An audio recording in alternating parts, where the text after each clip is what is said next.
Hello, and thank you for inviting me to speak at the Sina Finance ESG Global Leaders Summit. I'm Miranda Carr, Global Head of ESG Applied Research at Msci, and I'm delighted to address you on a topic that is of growing importance in the investment world, particularly in this region.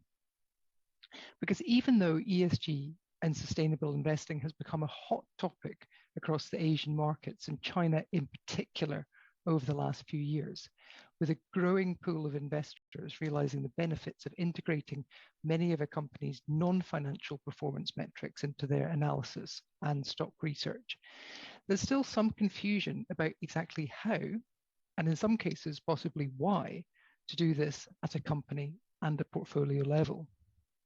So to outline some of the key approaches, I'm going to look at first how investors are integrating ESG ratings from a top-down level.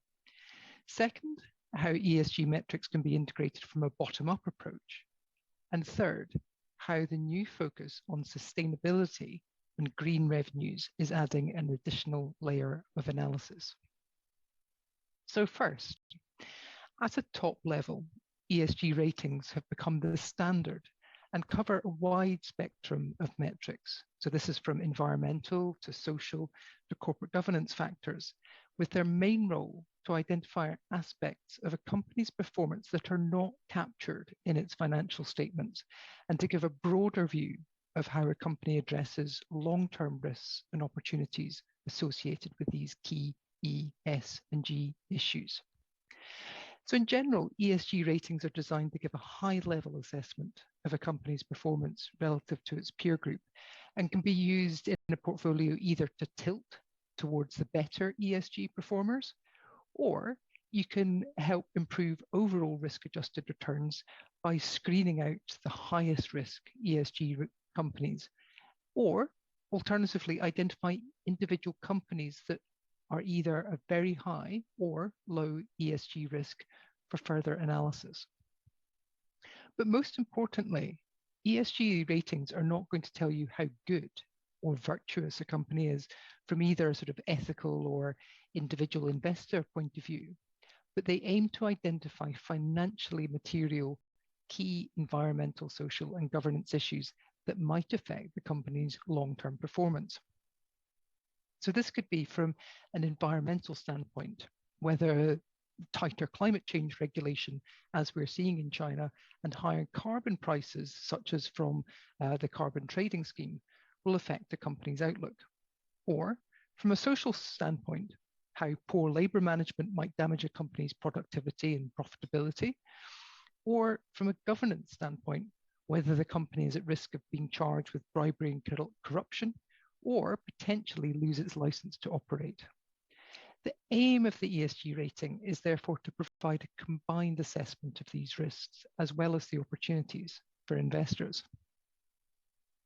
But this top-level rating is not going to give you the full picture. And the next stage of integration is to look at how these individual E, S, and G metrics can be considered in bottom-up company valuation and research. So, breaking down an ESG rating into its separate components, we first want to look at how we consider ESG risk exposure. Our analysis considers which of the individual ESG key issues is going to have a direct impact on that particular industry or company as part of its total risk profile. So for example, a mining company is likely to have a high risk exposure to environmental key issues such as climate change or water use. And if it's operating in a country where there's carbon taxes, carbon prices, or high levels of water stress, then it's going to face higher risks than similar companies operating elsewhere. But by contrast, a telco company will not face these risks, but will be more affected by social issues such as labor management and privacy and data.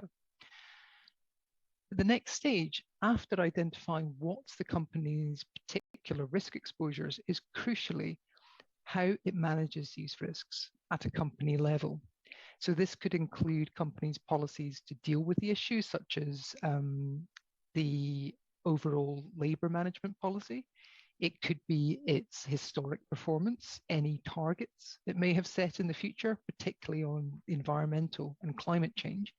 and any external audits or certification or validation that indicated it is adopting international best practices rather than just paying lip service to a lot of these issues. So, for example, if the mining company has successfully cut emissions over the last 5 years, has set science-based targets for the future, and is adopting water recycling and reuse policies, then it'll be considered to be addressing these key issues well. Whereas a company with no such policies or no evidence of performance on these issues will not. Similarly, if the telco company has adopted a stringent privacy and data policy and can be seen to have a low staff turnover and high level of staff retention, it can be considered to be managing its social risk well, in contrast to its peers. And so this means that even if a company faces a high level of risk exposure, such as to things like water stress, if the company is managing these risks well, then that can be incorporated into overall company analysis and reduce its long-term risk assessment and potentially have a direct financial impact on its cost of capital relative to its peer group. In addition to these E&S issues, however, it's also important to consider overall company behavior and governance, which we do through a combination of corporate governance scores and also assessing whether the company has been involved in any controversies, such as oil spills, lawsuits, or bribery and corruption allegations. This is one of the most important assessments of a company's overall level of risk, and based on our analysis of long-term risk-adjusted returns, is the most important factor for improving portfolio performance.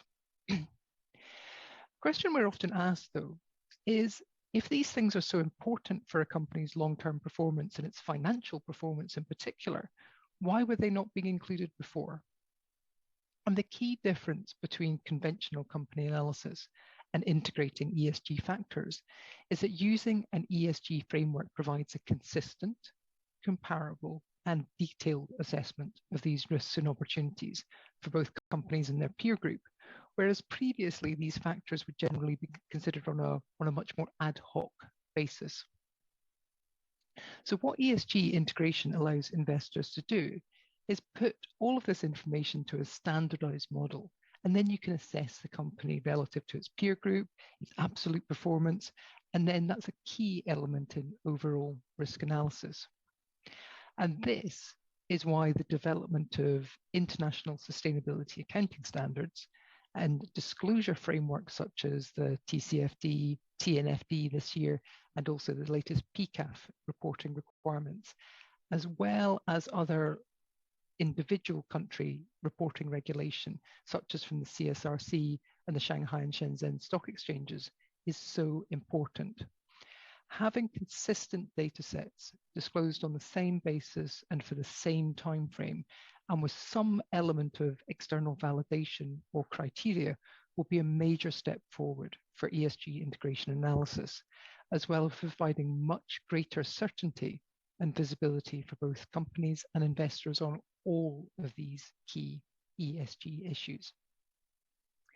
Which brings me to the final level of ESG integration, and that's sustainability. This is relatively new compared to the longer established ESG risk factors, but is becoming the next major global trend, driven by the introduction of green or sustainable taxonomies in many APAC markets, including China, as well as the EU. And in parallel, this comes with rising concerns from investors over individual companies' impact on the climate and society and long-term sustainability.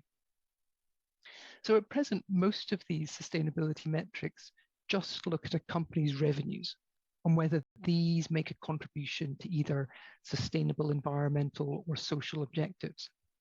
This can range from a utilities company, which is investing in waste management, to a taxi company that uses electric vehicles, such as in Shenzhen, or a healthcare company that provides online services to the elderly.